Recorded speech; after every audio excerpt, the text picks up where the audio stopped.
Así que voy a hacer un repaso breve de lo que estudiamos anoche. ¿Qué profecía estudiamos anoche para los que estuvieron? La profecía de Daniel, el capítulo 7. Vamos a repasar los eventos importantes de Daniel 7. En primer lugar tenemos un león. ¿Qué representa el león? Babilonia. Es decir, la cadena profética comienza con el reino que existe en los días de Daniel. Comienza con Babilonia. Luego entonces tenemos un oso. ¿Qué representa el oso? Los medos y los persas que conquistan a Babilonia. Luego tenemos un leopardo. ¿Qué representa el leopardo? Grecia, que conquista al reino de los medos y los persas. Luego tenemos una cuarta bestia espantosa y terrible, que tiene dientes de hierro, que lo conecta con Daniel 2, a donde tenemos las piernas de hierro. Y dice que esta bestia desmenuza, destroza, pisotea todo lo que consigue por el camino. Y esta cuarta bestia tiene 3 etapas consecutivas de dominio. ¿Cuáles son esas 3 etapas de dominio que tiene esta cuarta bestia? En primer lugar, la cuarta bestia gobernando por un periodo sin cuernos. Eso lo estudiamos anoche. La mayoría del tiempo de este cuarto reino, el reino existe sin cuernos. Pero luego, hacia el final de su periodo de dominio, en la cabeza de esta cuarta bestia le salen ¿qué? Le salen 10 cuernos.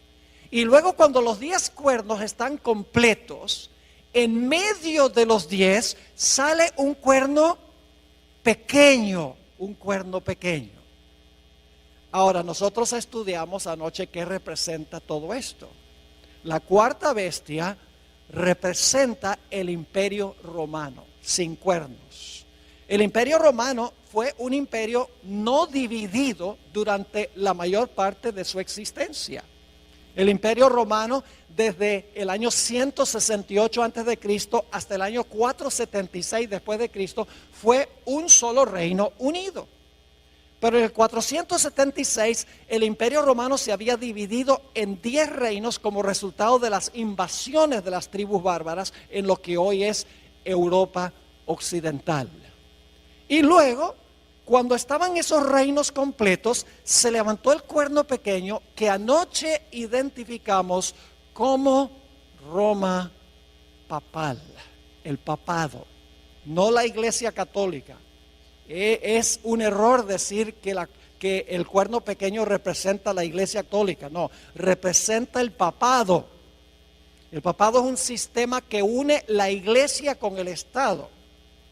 Eso es lo que significa la palabra papado, y eso lo vamos a ampliar más en nuestros estudios a través del día de hoy.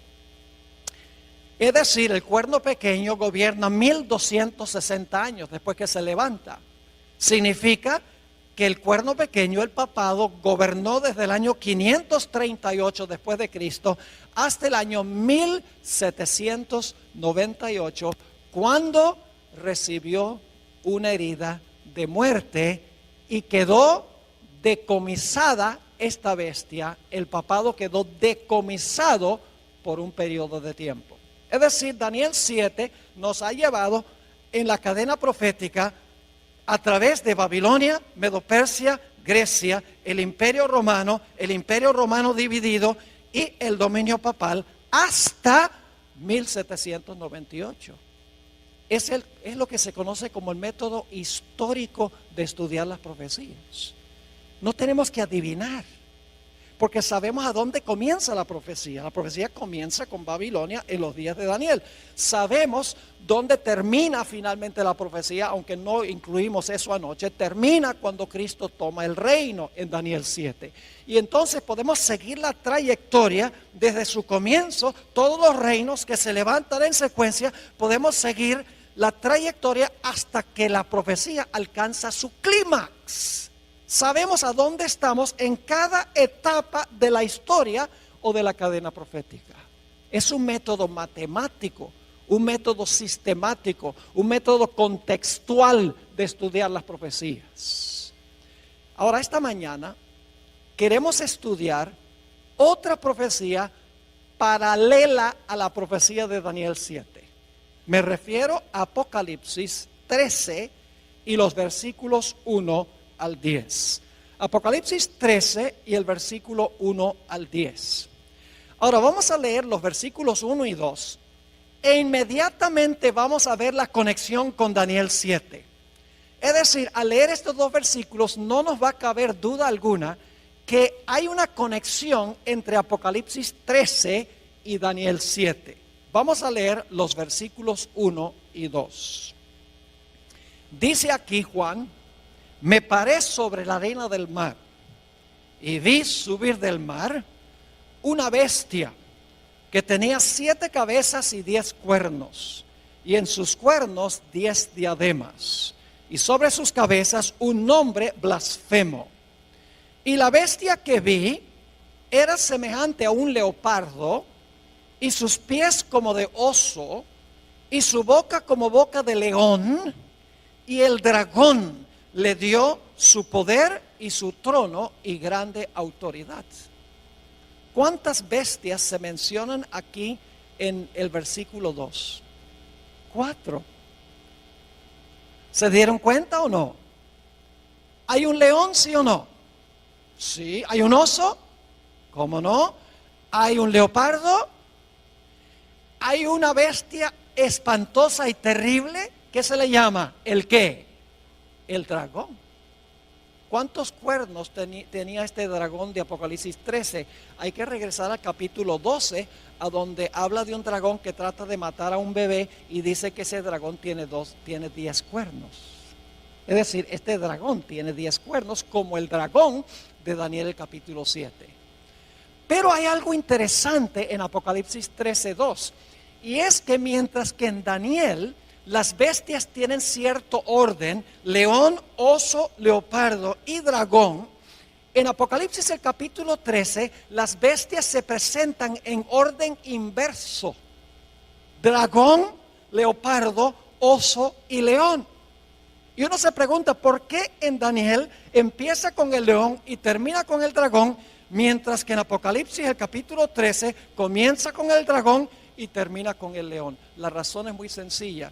Daniel está viviendo en el periodo del león y está mirando hacia adelante, mientras que Juan está viviendo en el periodo del dragón, el imperio romano, y está mirando hacia atrás. Esto demuestra claramente la trayectoria profética. Ahora, hay un punto crucial que quiero recalcar, y es que la bestia de Apocalipsis 13 representa lo mismo que el cuerno pequeño. Esa es una premisa básica. El cuerno pequeño y la bestia representan el mismo poder. Y ustedes dirán, pastor, ¿cómo sabe usted que el cuerno pequeño y la bestia representan el mismo poder? Hay 3 razones por las cuales sabemos que el cuerno pequeño y la bestia representan el mismo poder histórico. La primera razón es que el cuerno pequeño y la bestia están en el mismo punto de la secuencia. En Daniel 7 tenemos león, oso, leopardo, dragón, 10 cuernos, cuerno pequeño. Mientras que en Apocalipsis el capítulo 13 tenemos también león, oso, leopardo, dragón, 10 cuernos, bestia. Es decir, la bestia se encuentra en la misma secuencia, en el mismo lugar en la secuencia que el cuerno pequeño. Así que como se encuentra en el mismo lugar en la secuencia o en la cadena profética, sabemos que el cuerno pequeño y la bestia representan el mismo poder. Es decir, en primer lugar sabemos que la bestia y el cuerno pequeño son el mismo poder porque están en el mismo lugar en la cadena profética. Hay una segunda razón. La segunda razón es que el cuerno pequeño y la bestia desempeñan las mismas actividades, tienen las mismas características. Ustedes recuerdan que el cuerno pequeño dice que persiguió a los santos del Altísimo. Dice también que el cuerno pequeño habló blasfemias contra el Altísimo y pensó que podía cambiar ¿qué? La ley de Dios. Ahora en Apocalipsis 13, si van conmigo, Apocalipsis 13 y el versículo 7, fíjense lo que se dice de la bestia. Dice, y se le permitió hacer guerra contra los santos y ¿qué? Y vencerlos. ¿La bestia hizo lo mismo que el cuerno pequeño, sí o no? ¿Persiguieron ambos a los santos? Claro que sí. Ahora noten Apocalipsis 13 y el versículo 5, la primera parte. Dice, también se le dio boca que hablaba grandes cosas y blasfemias. ¿La bestia hablaba blasfemias, sí o no? ¿El cuerno pequeño habló blasfemias? Claro que sí. Es decir, que el cuerno pequeño y la bestia desempeñan las mismas acciones. Ahora ustedes dicen, ¿dónde está en Apocalipsis 13 el cambio de la ley? Aparentemente no aparece en Apocalipsis 13, pero sí aparece. En Daniel 7 dice que el cuerno pequeño pensó que podía cambiar la ley. Y nosotros sabemos que ese cambio en la ley primordialmente fue el cambio del día de reposo del sábado al domingo. Ahora yo pregunto, en Apocalipsis 13, ¿qué va a imponer la bestia que se levanta de la tierra? Va a imponer la marca de la primera bestia. La marca de la bestia es el cambio que hizo la bestia ¿en qué? En la ley de Dios. Es decir, al final de la historia, los Estados Unidos, vamos a encontrar, va a imponer la marca, va a imponer el cambio en la ley que hizo el cuerno pequeño durante los 1260 años. En segundo lugar, la razón por la cual sabemos que el cuerno pequeño y la bestia representan el mismo poder es porque desempeñan las mismas acciones. La tercera razón por la cual sabemos que el cuerno pequeño y la bestia representan el mismo poder es que ambos gobiernan el mismo periodo de tiempo. Noten Apocalipsis 13 y la última parte del versículo 5. Dice, también se le dio boca que hablaba grandes cosas y blasfemias, y se le dio autoridad para actuar ¿cuánto tiempo? 42 meses. Inmediatamente alguien dice, ese no es el mismo periodo de tiempo, porque el cuerno pequeño gobernó por tiempos, la mitad de un tiempo. Aquí dice que la bestia gobernó por 42 meses. No es lo mismo. Claro que es lo mismo. Se expresa en forma distinta. Anoche vimos que tiempos, la mitad de un tiempo son ¿cuántos años? 3 años y medio. ¿Cuántos días tiene el año bíblico? 360. ¿Quiere decir que iba a gobernar cuánto tiempo? 3 años y medio por 360 da ¿cuánto? 1260. Ahora, si el año bíblico tiene 360 días, ¿cuántos días tiene el mes bíblico? 30. Y dimos evidencia para eso anoche. Ahora, 42 meses multiplicado por 30 días, cada mes, ¿cuánto nos da? 1260 días. Y por si acaso todavía no lo creen, en Apocalipsis 12 claramente dice que la mujer tuvo que huir al desierto porque estaba siendo perseguida y tuvo que huir por 1260 días. 3 formas de comprobar lo mismo. Tiempo es la mitad de un tiempo, 42 meses y 1260 días. Y días representan ¿qué? Años en las profecías. Así que sabemos por 3 razones que el cuerno pequeño y la bestia son lo mismo. Número 1, están en el mismo lugar en la secuencia o en la cadena profética. Número 2, desempeñan las mismas actividades y tienen las mismas características. Número 3, gobiernan durante el mismo periodo de tiempo. Y ustedes dicen, pastor, ¿por qué está enfatizando tanto que el cuerno pequeño y la bestia son lo mismo? Porque Apocalipsis 13 agrega detalles en cuanto al futuro del cuerno pequeño que no están en Daniel 7. Apocalipsis 13 expande lo que está en Daniel 7. Nos da una etapa final del cuerno pequeño que no se encuentra explícitamente en Daniel el capítulo 7. El dominio del cuerno pequeño en su primera etapa terminó en el año 1798. En Apocalipsis 13:10 encontramos una descripción de la terminación de los 1260 años. Dice allí, si alguno lleva en cautividad, va en cautividad. Si alguno mata a espada debe ser muerto. Aquí está la paciencia y la fe de los santos.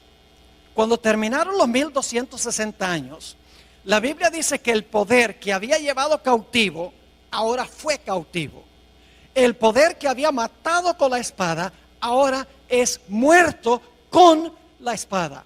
Cautiverio y espada son el castigo de la bestia que gobernó durante un periodo de 42 meses. Ahora, ¿qué significa que este poder que llevaba en cautiverio iba a ir en cautiverio? Generalmente, como adventistas, nosotros decimos que el cautiverio representa el hecho de que el Papa Pío VI fue llevado cautivo a Francia, a donde murió en exilio. Generalmente le aplicamos esto específicamente a un papa. Pero mis hermanos y hermanas, esto tiene una explicación mayor. No es meramente un papa el que va a cautiverio en 1798. Es la bestia. Todo el sistema va en cautiverio en 1798. No solamente un papa individual. Ahora, en unos momentos vamos a ampliar más lo que significa que la bestia fue llevada cautiva en 1798 y que recibió una herida de la espada. Hablemos en primer lugar de la espada. ¿Qué representa la espada que la bestia usaba para matar y que le dio la herida mortal a la bestia? Si yo les preguntara qué representa la espada, probablemente muchos dirían, bueno, la espada representa la Biblia, la palabra de Dios. Y en verdad en la Biblia, la espada representa la palabra de Dios. No podemos negar eso. Porque el apóstol Pablo dice en Efesios 6:17 que tomad el yelmo de la salvación y la espada del Espíritu, que es la palabra de Dios. Es decir, en la Biblia la espada puede representar la palabra de Dios, pero aquí en este pasaje no representa la espada la palabra de Dios. La espada que hirió a la bestia no es la Biblia, no es la palabra de Dios. Y usted dice, pero pastor, si claramente Pablo dice que la espada del Espíritu es la palabra de Dios. Escuchen bien, hermanos y hermanas, en la Biblia los símbolos no siempre significan lo mismo. Por ejemplo, si yo les preguntara qué representa un león, ¿qué me dirían? ¿Un león puede representar a Jesús? El león de la tribu de Judá. ¿Puede representar a Satanás? Anda cual león rugiente buscando a quien devorar. ¿Puede representar a Babilonia? ¿Puede representar a Judá, hijo de Jacob? Nada más porque encuentra la palabra león, no significa que la palabra león representa lo mismo a través de toda la Biblia. Si yo les preguntara qué representa levadura, ¿qué me dirían? La gente dice pecado, pero no solamente representa el pecado, porque en la parábola que dio Jesús de la levadura, donde se coloca la levadura en la masa y la masa crece, la lección de Jesús es que cuando el Espíritu Santo está en la iglesia crece. Es decir, levadura allí no significa pecado. No podemos creer que cuando se coloca el pecado en la iglesia crece. No, cuando se coloca el Espíritu Santo, la iglesia crece. Otro ejemplo, la expresión hijos de Dios. Algunas personas dicen, en el libro de Job dice que vinieron a presentarse los hijos de Dios delante de Jehová, entre los cuales vino Satán. Claramente son ángeles. Así que dicen, en Génesis 6, cuando dice que los hijos de Dios vieron que las hijas de los hombres eran hermosas, entonces esos fueron ángeles que cohabitaron con mujeres humanas. ¿Han oído esa interpretación? Y luego produjeron un híbrido que era parte ángel y parte ángel caído y parte humano. Pero lo que están haciendo es cometiendo el error de decir que la expresión hijo de Dios significa lo mismo en todos los contextos. Yo pregunto, la expresión hijo de Dios puede significar otra cosa en otros contextos. Nosotros somos hijos de Dios. Mirad cuál amor nos ha dado el Padre, que seamos llamados hijos de Dios. Entonces todos somos angelitos. No, la expresión hijos de Dios varía de acuerdo al contexto en el cual se encuentra. Así que cuando aquí dice que la espada hirió a la bestia, nada más porque Pablo dice que la espada del Espíritu es la palabra de Dios, no significa que aquí la espada representa la Biblia o la palabra de Dios. Aquí la espada no puede representar la palabra de Dios. Y usted dice, ¿por qué no? Escuchen bien. Dice que la bestia usaba la espada para matar. Yo pregunto, ¿el papado usaba la Biblia para matar a la gente? ¿El papado usaba la Biblia para matar a la gente? No. Así que podemos saber que esta espada que hirió a la bestia no puede ser la Biblia, porque dice que la espada que la bestia usaba para herir es la misma espada que le iba a dar la herida mortal. Entonces, claro, la clave es ¿qué representa entonces en Apocalipsis 13 la espada? La Biblia le da otra explicación a la espada.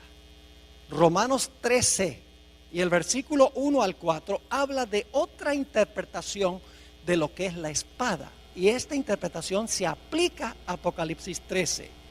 Dice allí en Romanos 13, 1 al 4, sométase toda persona a las autoridades superiores. ¿Quiénes son las autoridades superiores? El gobierno, muy bien, el poder civil. Porque no hay autoridad sino de parte de Dios. Y las que hay por Dios han sido establecidas. De modo que quien se opone a la autoridad, es decir, al poder civil, a lo establecido por Dios resiste.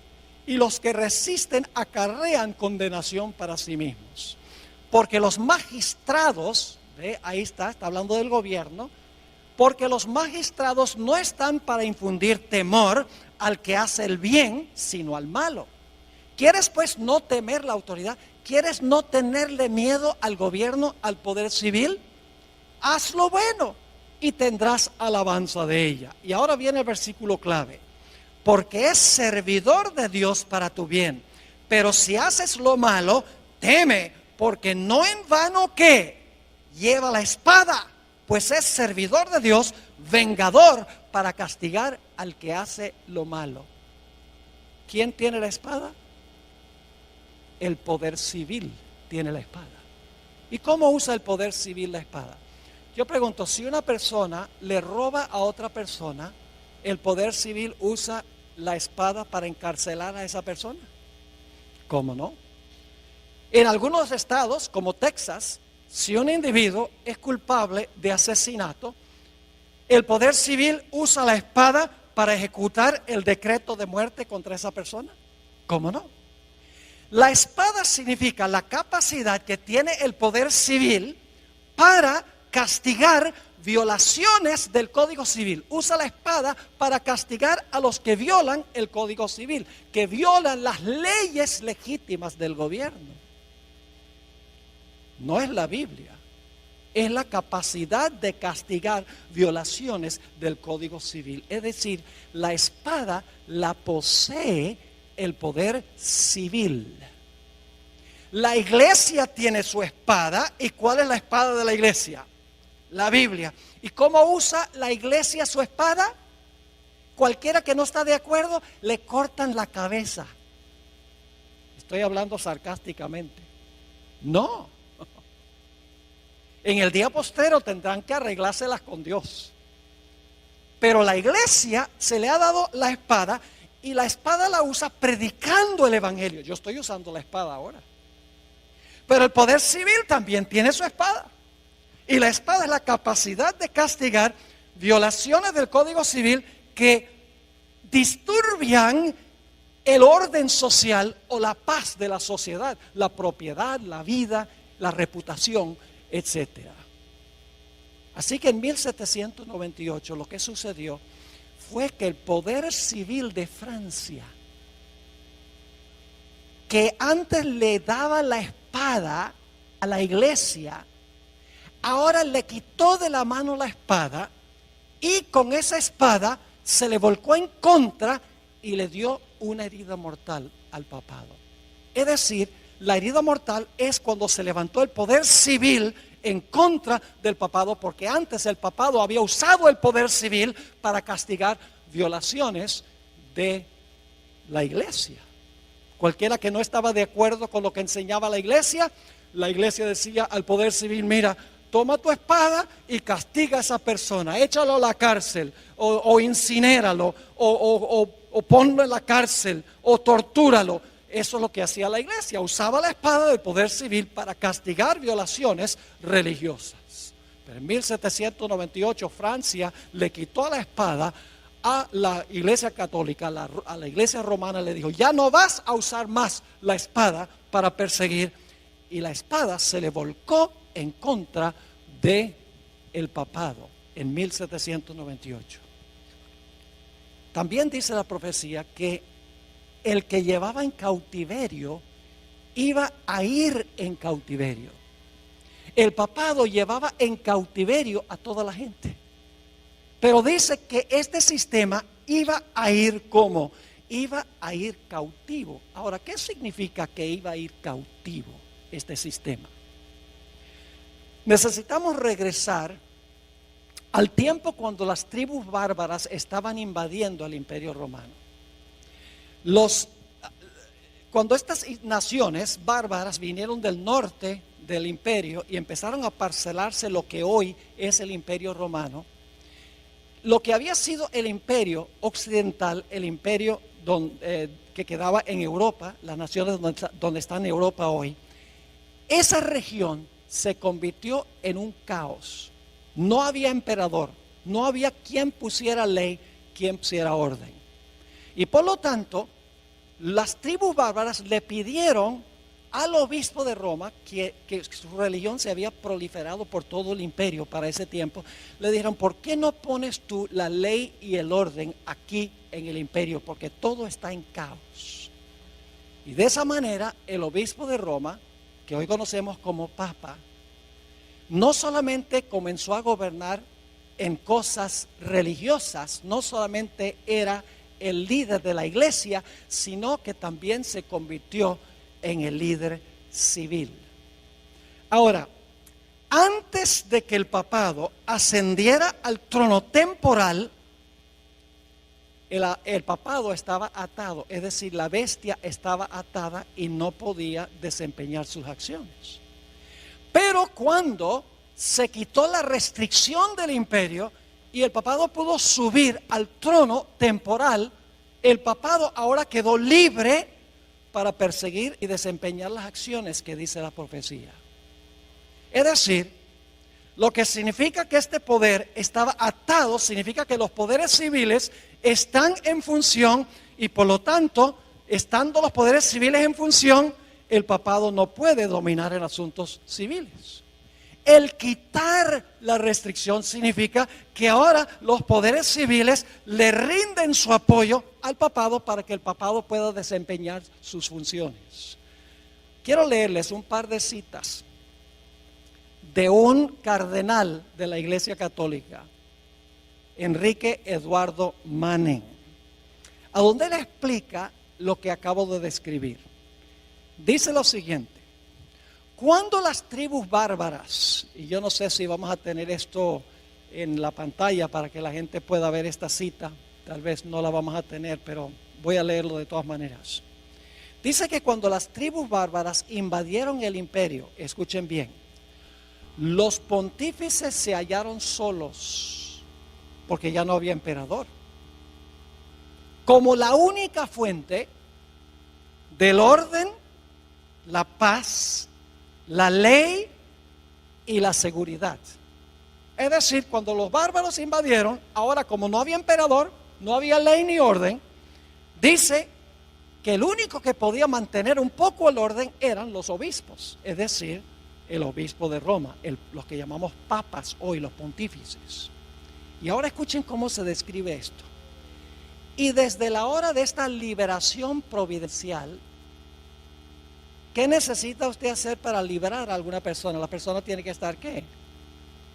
La persona tiene que estar cautiva, ¿verdad? Si se va a librar es porque está cautiva. Es decir, cuando el Papa asciende, dice esto, para establecer orden en el imperio, no solamente religioso, sino civil, dice, desde la hora de esta liberación providencial, cuando por intervención divina se le cayeron las cadenas de las manos al sucesor de Pedro. Es decir, cuando ahora el papado no solo gobierna en asuntos religiosos, sino en asuntos civiles, dice que se le caen las cadenas de las manos al sucesor de Pedro, porque antes estaba ¿qué? Encadenado. como una vez habían caído de las suyas, ningún soberano ha reinado en Roma, sino el vicario de Jesucristo. En otra cita, Manning dice lo siguiente: el papado esperó hasta el momento propicio en que Dios rompiera sus ¿qué? ¿En qué condición estaba el papado antes de ascender al poder civil, de usar el poder civil? ¿Estaba qué? Atado. Dicho sea de paso, aquí tenemos que entender 2 Tesalonicenses 2, donde dice que había uno que detenía para que no se manifestara el hombre de pecado. ¿Lo han leído? ¿Qué era lo que detenía al papado para que no pudiera manifestarse? El poder civil de Roma. Mientras el poder civil de Roma estaba, el hombre de pecado estaba ¿qué? Atado. Cuando es quitado del medio el poder civil y ahora el papado gobierna, ahora es ¿qué? Librado. ¿Están entendiendo o no? Ahora dice, el papado esperó hasta el momento propicio en que Dios rompiera sus ataduras y lo librara de la sujeción a los poderes civiles. ¿De qué es la liberación del papado? Son librados de sujetarse ¿a qué? A los poderes civiles, colocándolo así sobre el trono como dueño de su propia soberanía temporal. En 1798 lo que sucedió fue que la espada del poder civil de Francia, donde antes Francia usaba la espada para defender a la iglesia, el gobierno francés dijo, le quitó la espada y dijo, ya no te vamos a prestar la espada. La espada se levantó en contra del papado, le dio la herida mortal. Y en vez del papado ahora estar libre de ejercer dominio temporal, ahora el gobierno francés y nación tras nación en Europa le pone restricciones, no dejan que la iglesia use el poder civil y por lo tanto se le ponen otra vez las esposas a este sistema y queda encarcelado. Yo pregunto, ¿qué tendría que suceder para que este poder recupere su libertad y se sane de su herida? ¿Qué tendría que pasar? Tendría que recuperar el apoyo de la espada ¿qué? Del poder civil. Y tendría que permitir las naciones del mundo que este poder los use de nuevo y entonces el papado ya no estaría restringido, sino que estaría ¿qué? Libre. Eso fue lo que sucedió en 1798. La iglesia quedó atada en el sentido de que ya no podía usar los poderes civiles. Recibió la herida mortal de la espada porque la espada ya no se prestó para ser usada por la iglesia para perseguir a aquellos que no concordaban con ella. Pero la profecía de Apocalipsis 13 nos dice que habrá otra etapa del cuerno pequeño o de la bestia. Apocalipsis 13 y el versículo 3 nos dice, después vi otra bestia, antes de eso, 13:3, vi una de sus cabezas como herida de muerte, y ahora escuchen lo que sucede, pero su herida mortal fue sanada, y se maravilló toda la tierra en pos de la bestia. Yo pregunto, ¿este poder va a recuperar su dominio? Sí.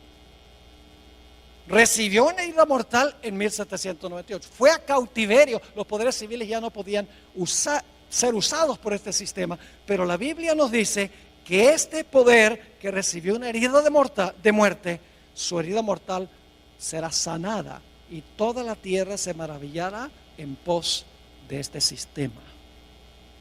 Y claro, surge la pregunta, ¿cómo puede suceder esto? ¿Qué nación en su sano juicio le devolvería la espada y la libertad a este sistema tan despótico? Ahora llegamos a un punto, hermanos y hermanas, que parece casi increíble lo que vamos a estudiar en los próximos minutos. En Apocalipsis 13:11, inmediatamente después de hablar de la herida mortal y el cautiverio de la bestia, habla de una segunda bestia que se levanta de la tierra. Vamos a leer Apocalipsis 13:11. Después vi otra bestia que subía de la tierra Y tenía 2 cuernos semejantes a los de un cordero, pero hablaba como un dragón. Ahora, ¿qué representa esta segunda bestia de Apocalipsis 13? Les voy a dar las características rapidito. En primer lugar, tiene que levantarse alrededor del año 1798. Porque dice que después de ver a la primera bestia, vio levantarse a esta segunda bestia. Es decir, este poder tiene que levantarse alrededor del año 1798, cuando la primera bestia recibe su herida mortal. En segundo lugar, esta bestia que se levanta de la tierra tiene que levantarse en un lugar distinto que las primeras bestias. Las primeras 4 bestias se levantaron en Asia y en Europa. Los primeros 2 poderes son asiáticos. Los 2 siguientes poderes son europeos. Pero esta bestia no se levanta del mar a donde se levantaron las primeras bestias. Se levanta de la tierra. Tiene que levantarse en otro sitio distinto. Este poder tiene que ser una superpotencia mundial políticamente, porque va a mandar a todo el mundo a adorar a la primera bestia. Tiene que ser una potencia económica, porque va a poder prohibir comprar y vender a nivel global. Tiene que ser una superpotencia militar, porque va a imponer el decreto de muerte contra aquellos que no adoren a la primera bestia y reciban su marca. También sabemos que esta segunda bestia es más joven que la primera bestia. La primera bestia tuvo una larga trayectoria, 1260 años, recibió su herida mortal y luego se levanta, está retoñando después de 1798, esta bestia que se levanta de la tierra. La segunda bestia es más joven que la primera bestia, pero es contemporánea con la primera bestia. Ahora, lo más insólito e increíble, mis hermanos y hermanas, es que esta segunda bestia que se levanta de la tierra va a ayudar a la primera bestia a recuperar el poder que perdió, a recuperar su libertad y su espada. Ustedes dicen, ¿cómo sería posible eso? Que esta nación, porque una bestia representa una nación, que se levanta alrededor del año 1798, una superpotencia económica, política, militar, que no se levanta ni en Asia ni en Europa, que esa nación lo que va a hacer es ayudar a la primera bestia a recuperar la espada y a salir de la cárcel. ¿Cómo es posible tal cosa? Es lo que la profecía dice. Ahora escuchen, las bestias de Daniel 7, cada una pelea con la bestia anterior para quitarle el poder. El oso acaba con el león. El leopardo acaba con el oso. Y la bestia espantosa y terrible acaba con el leopardo. Pero la función de esta bestia que se levanta de la tierra no es pelear contra la bestia anterior, sino ayudarle a recuperar su poder. Y usted dice, ¿cómo sabe eso? Hermanos y hermanas, porque la profecía dice que todo lo que hace esta segunda bestia es para complacer a la primera. No para pelear con la primera, sino para complacerla. Vamos a notar los detalles. Apocalipsis 13, 12. Apocalipsis 13, 12. Hablando de esta segunda bestia, dice, y ejerce toda la autoridad ¿de quién? De la primera bestia. ¿Por autoridad de quién gobierna la segunda bestia? De la primera. Dice, ejerce toda la autoridad de la primera bestia y luego dice, en presencia de ella. Esa expresión, según algunas versiones, significa a favor de ella. Es decir, esta bestia que se levanta de la tierra, en primer lugar, ejerce la autoridad de la primera bestia. Todo lo que hace es con el fin de favorecer a la primera bestia. Y luego sigue diciendo, y hace que la tierra y los moradores de ella adoren a la primera bestia. Fíjese, ejerce la autoridad de la primera bestia. Lo que hace, lo hace en presencia de la primera bestia. Además de eso, manda a todos a adorar a la primera bestia. ¿Y sabe qué más hace? Una imagen de la primera bestia. Impone la marca de la primera bestia. ¿Cuál es la función de esta segunda bestia? Todo lo que hace es para ayudar a la primera bestia a recuperar el poder que perdió cuando recibió la herida mortal. Yo pregunto, ¿cuál nación sería esta? Una nación que no es asiática ni europea, una nación que es una superpotencia económica, militar y política, una nación que se levantó alrededor del año 1798 en otro lugar distinto. ¿Cuál es la única nación que puede estar representada aquí? No cabe duda, las características indican claramente que esta nación representa a los Estados Unidos de América. Dice, pastor, esto es ridículo. Usted está diciendo que los Estados Unidos, que incorporó en su constitución la libertad civil y religiosa, que le va a devolver al papado su libertad y le va a brindar otra vez la espada del poder civil para perseguir a los que no están de acuerdo con lo que enseña y practica la iglesia. Pastor, eso es ridículo. Nunca podría pasar en este país de la libertad. Yo pregunto, ¿en qué se parece un cordero a un dragón? En nada. Esta es una bestia contradictoria. Porque mientras que tiene dos cuernos como de cordero, ¿qué hace? Habla como dragón.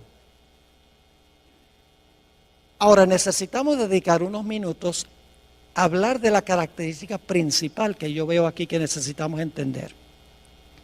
Los dos cuernos como de cordero que tiene esta bestia. La bestia esta representa a los Estados Unidos. Las características son demasiado claras. Y dice que esta bestia tiene dos cuernos como de cordero. Ahora la pregunta clave es, ¿qué representan los dos cuernos como de cordero? El paralelo más cercano que tenemos se encuentra en Daniel 8. Así que vamos a Daniel 8, el capítulo 8 y el versículo 3. Ahí encontramos un carnero. ¿Y cuántos cuernos tiene el carnero? Dos cuernos tiene el carnero. Es una sola nación, porque es un solo carnero. Pero ese solo carnero tiene ¿qué? Tiene dos cuernos. Dice allí, en Daniel 8:3, alcé los ojos y miré. Y he aquí un carnero, una sola bestia, que estaba delante del río y tenía dos cuernos. Y aunque los cuernos eran altos, uno era más alto que el otro y el más alto creció después. Así que quiero que se imaginen un carnero, que es un cordero macho. El carnero tiene dos cuernos, una nación con dos cuernos. Ahora la pregunta clave es, ¿qué representan los dos cuernos? Los dos cuernos representan dos reinos en esa misma nación. Noten el versículo 20. El versículo 20 tiene la explicación. Dice, en cuanto al carnero que viste, que tenía dos cuernos, estos son los reyes ¿de qué? De Media y de Persia. Era una nación que se componía de dos reinos. Entonces yo pregunto, ¿qué representan los dos cuernos como de cordero? Tiene que ser una sola nación porque es una sola bestia. Pero como tiene dos cuernos como de cordero, debe ser una nación que se compone de dos ¿qué?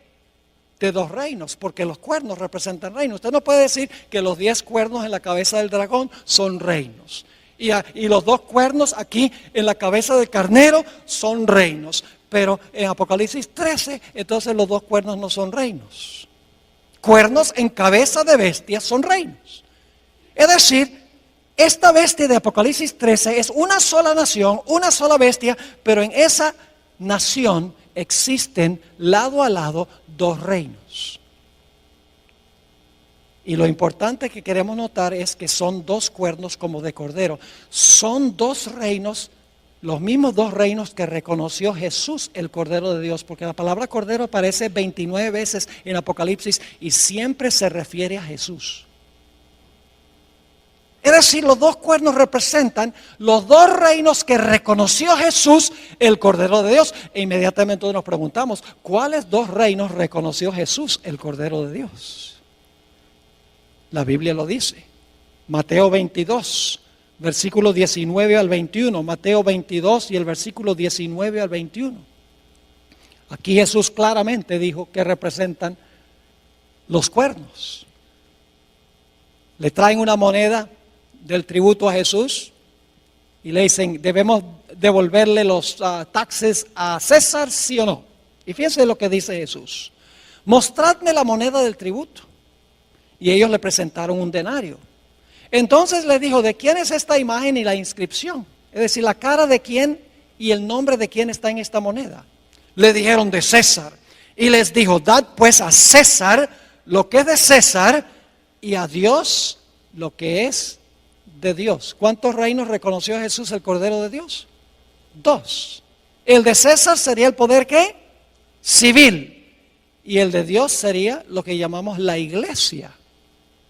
Es decir, los 2 reinos que reconoció Jesús es el reino de la iglesia y el reino del Estado.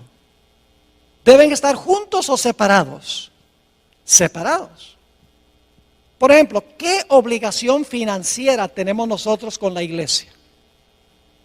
El diezmo. ¿Y qué obligación financiera tenemos con el poder civil? Los impuestos. Yo pregunto, ¿sería apropiado que la iglesia le dijera al poder civil, mira, danos un porcentaje de los taxes? No.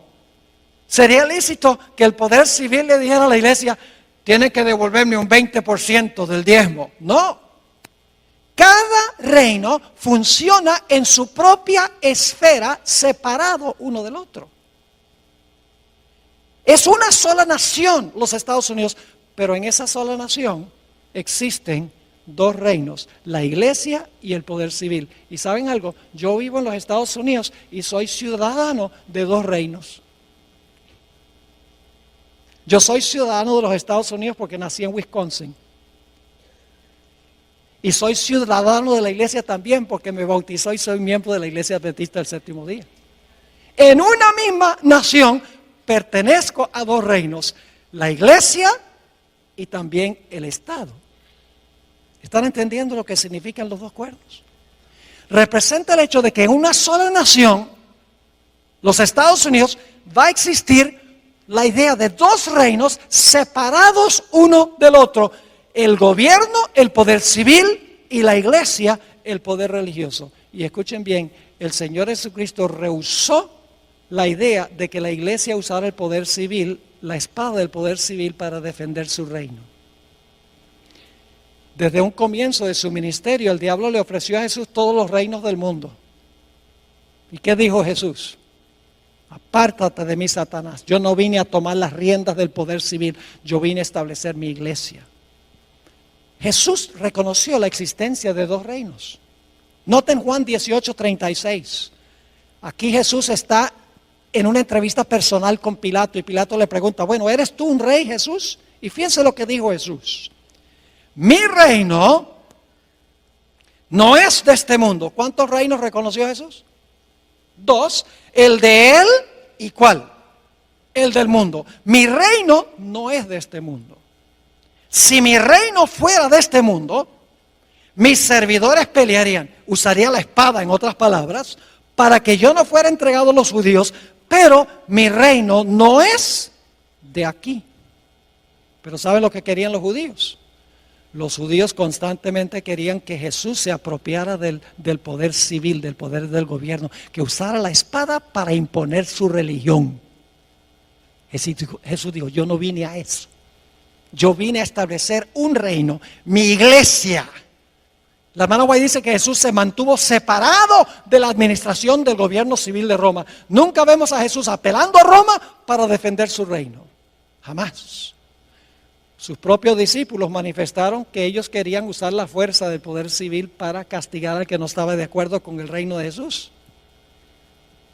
Santiago y Juan, los hijos del trueno, cuando Jesús estaba en su último viaje a Jerusalén, Jesús quería pasar por algunas aldeas samaritanas para cortar camino a Jerusalén y pidió permiso y las aldeas dijeron, no puedes pasar por aquí. Santiago y Juan se indignaron y le dijeron a Jesús, ¿cómo se les ocurre a esas aldeas decirle no a nuestro Mesías? ¿Quieres que llamemos fuego del cielo y quememos esas ciudades? Querían usar la fuerza para imponer su religión. Cuando Jesús alimentó a los 5,000, Judas, el cabecilla, revolvió a la muchedumbre para que tomaran a Cristo y lo hicieran rey.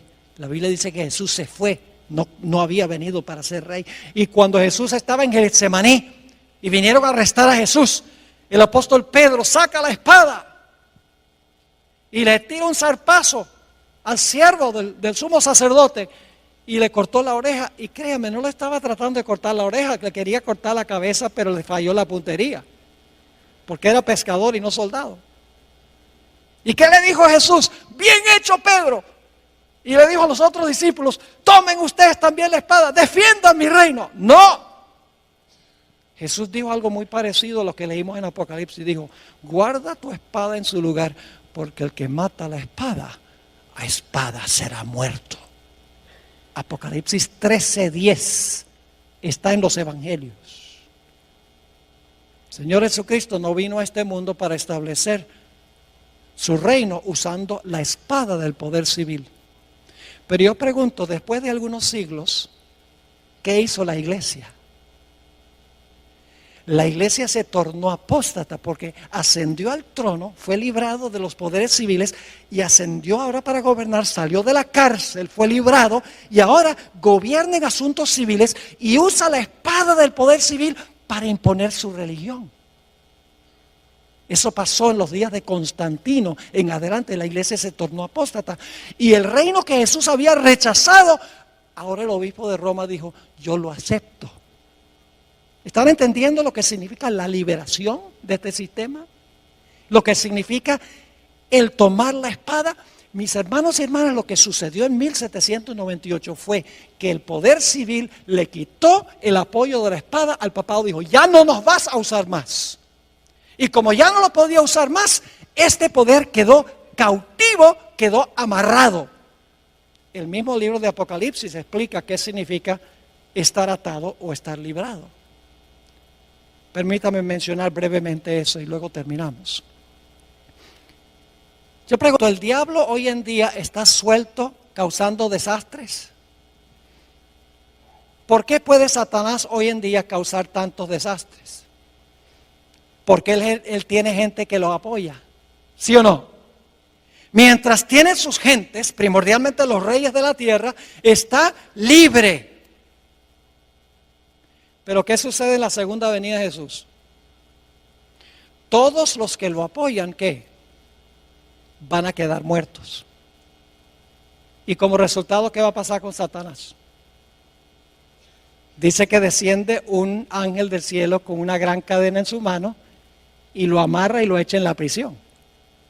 Cuando Satanás no tiene quien lo apoye, está atado. Pero yo pregunto, ¿después del milenio va a ser desatado? ¿Qué significa el hecho de que va a ser desatado? Significa que ahora todos los impíos van a ¿qué? A resucitar. Ahora tiene quien los apoye. Y por lo tanto dice, será soltado de su prisión. Cuando el papado tenía el apoyo de los poderes civiles, estaba ¿qué? Libre para hacer sus acciones que menciona la Escritura. Pero cuando recibió la herida mortal, cuando perdió el apoyo del poder civil, ¿qué sucedió? Quedó ¿qué? Atado. Pero yo pregunto, ¿va a llegar el momento en que va a ser desatado? Sí, cuando los poderes civiles le brinden otra vez su apoyo. ¿Me están entendiendo lo que estoy diciendo? Segundo de Tesalonicenses 2 es un capítulo supremamente importante para entender esto. Mis hermanos y hermanas, Jesús vino solo para establecer un reino espiritual, la iglesia. Y que la iglesia usara la espada del Espíritu, que es la palabra de Dios. Nunca usar el poder civil. Pero la Biblia dice que este poder, el papado, que imperó por 1260 años, su herida mortal se va a sanar. Y no solo Europa, sino todo el mundo se va a maravillar en pos de este sistema. Y yo les digo, yo fui a Filadelfia cuando vino el Papa y les puedo asegurar que lo vi con mis propios ojos. ¿Cómo esta profecía se puede cumplir esta tarde? Voy a compartir un poco más de detalles con ustedes. Jesús vino a implantar los principios de su reino en el corazón del ser humano. Termino con un versículo, dos versículos. Lucas 17, 20 y 21 nos dice por qué Jesús vino. Dice, preguntado por los fariseos, ¿cuándo había de venir el reino de Dios? Y ellos, claro, creían que era el reino de la fuerza. Le respondió y dijo: el reino de Dios no vendrá con advertencia. La palabra significa no vendrá con una exhibición externa de poder. Ni dirán, helo aquí o helo allí. Porque he aquí el reino de Dios está en vosotros. Una mejor traducción que entre es: el reino de Dios está en vosotros. Cristo vino a implantar los principios de su reino en el corazón humano. No vino a tomar las riendas del poder civil para imponer por la fuerza su religión. Vamos a repasar para colocar el marco de lo que vamos a hablar esta tarde. Babilonia, Medo-Persia, Grecia, el Imperio Romano dividido. El papado gobierna 1260 años. Recibe una herida mortal en 1798. Por un tiempo el poder está inactivo, pero mientras ese tiempo inactivo existe, se levanta otra nación.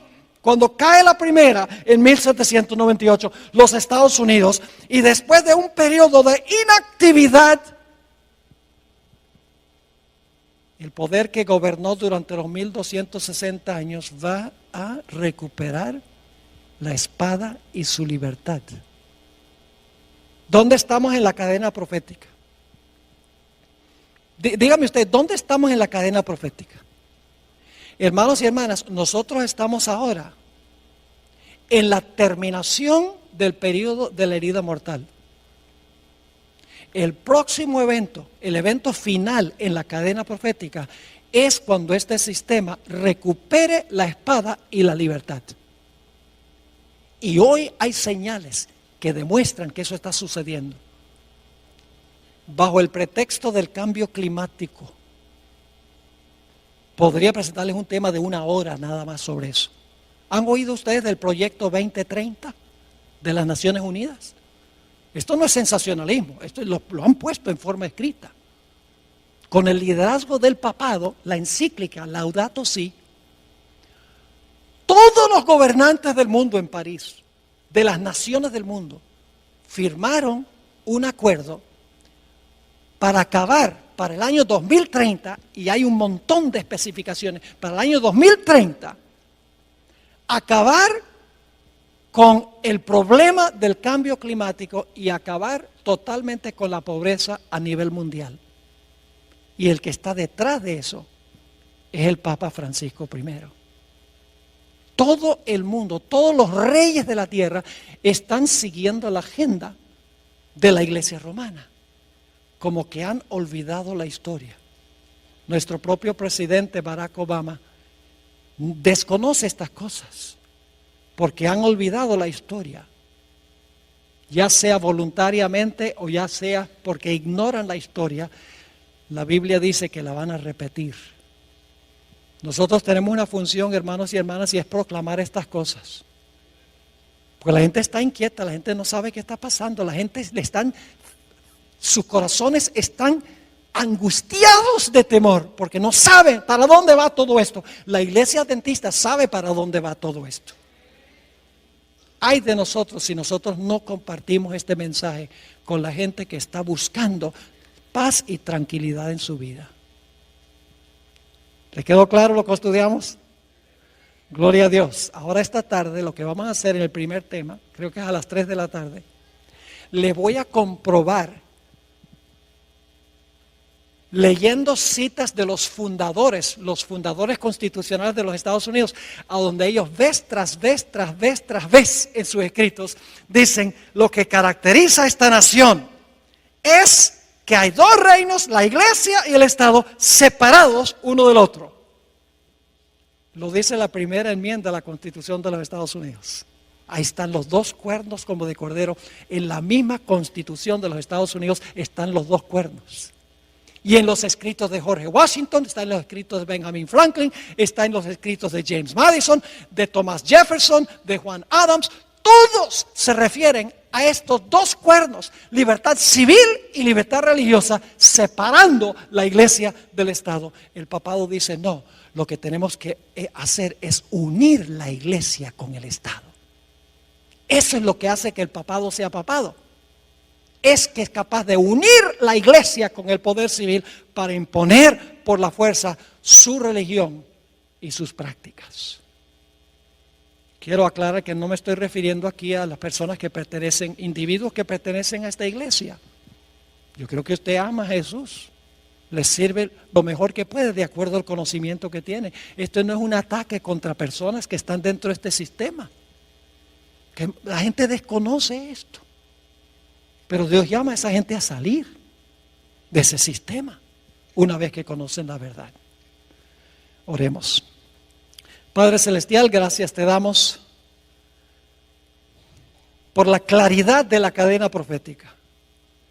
No tenemos que especular, ni adivinar, ni conjeturar, ni sensacionalizar. Todo está en su orden exacto, como ha sucedido y sucederá. Padre, no es suficiente conocer estas cosas. Necesitas, a través de tu Santo Espíritu, que nuestra vida espiritual se caliente. Que sintamos este celo por proclamarle al mundo estas grandes verdades. Para que puedan tener una relación más estrecha contigo y puedan formar un carácter a prueba de fuego. Gracias te damos, Señor, por el privilegio de estar en este lugar tan cómodo. Pronto este privilegio terminará. Ayúdanos, Señor, en estos tiempos de relativa prosperidad a aprovechar los privilegios que tú nos concedes y a cumplir nuestra responsabilidad. Gracias, Padre, por habernos acompañado y por acompañarnos esta tarde. Te lo pedimos en el precioso nombre de nuestro Señor y Salvador Jesús. Amén. Amén.